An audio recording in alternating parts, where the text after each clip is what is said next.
Jane Eyre, Chapter 15. Mr. Rochester did, on a future occasion, explain it. It was one afternoon when he chanced to meet me and Adele on the grounds, and while she played with Pilot and her shuttlecock, he asked me to walk up and down a long beech avenue within sight of her. He then said that she was the daughter of a French opera dancer, Céline Varens, towards whom he had once cherished what he called a grand passion. This passion Céline had professed to return with even superior ardor. He thought himself her idol, ugly as he was. He believed, as he said, that she was beautiful, his taille d'athlète, to the elegance of the Apollo Belvedere. And Miss Eyre, so much was I flattered by this preference of the Gallic sylph for her British gnome, that I installed her in a hotel, gave her a complete establishment of servants, a carriage, cashmeres, diamonds, dentelles, etc. In short, I began the process of ruining myself in the received style like any other spoony. I had not, it seems, the originality to chalk out a new road to shame and destruction, but trode the old track with stupid exactness, not to deviate an inch from the beaten centre. I had, as I deserved to have, the fate of all other spoonies. Happening to call one evening when Céline did not expect me, I found her out. But it was a warm night, and I was tired with strolling through Paris, so I sat down in her boudoir, happy to breathe the air consecrated so lately by her presence. No, I exaggerate. I never thought there was any consecrating virtue about her. It was rather a sort of pastille perfume she had left, a scent of musk and amber, than an ardor of sanctity. I was just beginning to stifle with the fumes of conservatory flowers and sprinkled essences, when I bethought myself to open the window and step out on the balcony. It was moonlight and gaslight besides, and very still and serene. The balcony was furnished with a chair or two. I sat down, took out a cigar. I will take one now, if you will excuse me. Here he ensued a pause, filled up by the producing and lighting of a cigar. Having placed it to his lips and breathed a trail of Havana incense on the freezing and sunless air, he went on. I liked bonbons too in those days, Miss Eyre, and I was croquant.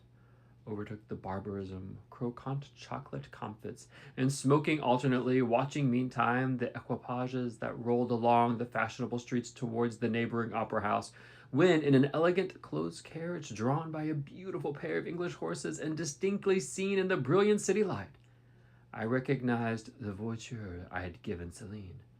She was returning. Of course, my heart thumped with impatience against the iron rails I leant upon. The carriage stopped, as I had expected, at the hotel door. My flame, that is the very word for an opera inamorata, alighted. Though muffled in a cloak, an unnecessary encumbrance, by the by, on so warm a June evening, I knew her instantly by her little foot seen peeping from the skirt of her dress as she skipped from the carriage step. Bending over the balcony, I was about to murmur mon ange in a tone, of course, which should be audible to the ear of love alone, when a figure jumped from the carriage after her, cloaked also, but that was a spurred hill which had rung on the pavement, and that was a hatted head which now passed under the arched porte-cochere of the hotel. You never felt jealousy, did you, Miss Eyre? Of course not. I need not ask you, because you never felt love. You have both sentiments yet to experience. Your soul sleeps. The shock is yet to be given which shall awaken it. You think all existence lapses into a quiet of flow, as that in which your youth has hitherto slid away. Floating on with closed eyes and muffled ears, you neither see the rocks bristling not far off in the bed of a flood, nor hear the breakers boil at their base. But I tell you, and you may mark my words, you will come some day to a craggy pass of the channel, where the whole of life's stream will be broken up into whirl and tumult, foam and noise. Either you will be dashed to atoms on crag points, or lifted up and borne on by some master wave into a calmer current, as I am now. I like this day. I like that sky of steel. I like the sternness and stillness of the world under the frost.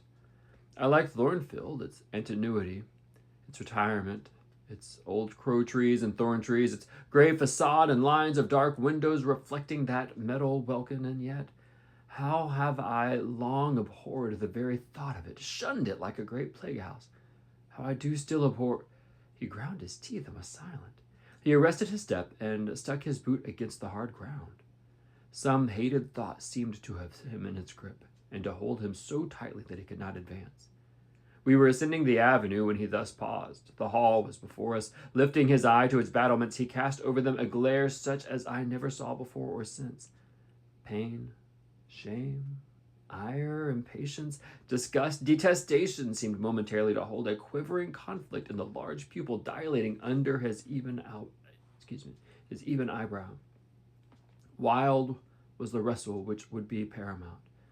But another feeling rose in triumph, something hard and cynical, self-willed and resolute. It settled his passion and petrified his countenance. He went on. During the moment I was silent, Miss Eyre, I was arranging a point with my destiny. She stood there by that beech trunk, a hag like one of those who appeared to Macbeth on the heath of Forres. You like Thornfield, she said, lifting her finger, and then she wrote in the air a memento which ran in lurid hieroglyphs all along the house front between the upper and lower row of windows. Like it if you can, like it if you dare. I will like it, said I. I dare like it. And, he subjoined moodily, I will keep my word. I will break obstacles to happiness, to goodness. Yes, goodness. I wish to be a better man than I have been, than I am. As Job's Leviathan broke the spear, the dart, and the haggeron, hindrances which others count as iron and brass, I will esteem but straw and rotten wood. Adele here ran before him with her shuttlecock. Away, he cried harshly. Keep at a distance, child, or go to Sophie. Continuing then to pursue his walk in silence, I ventured to recall him to the point whence he had abruptly diverged. Did you leave the balcony, sir? I asked, when Mademoiselle Varens entered. I almost expected a rebuff for this hardly well-timed question, but on the contrary, waking out of his scowling abstraction, he turned his eyes toward me, and the shades seemed to clear off his brow. Oh, I had forgotten Céline. Well, to resume. When I saw my charmer thus come in accompanied by a cavalier, I seemed to hear a hiss and the green snake of jealousy rising on the undulating coils from the moonlit balcony, glided within my waistcoat and ate its way in the 2 minutes to my heart's core. Strange, he exclaimed, suddenly starting again from his point. Strange that I should choose you for the confidant of all this, young lady.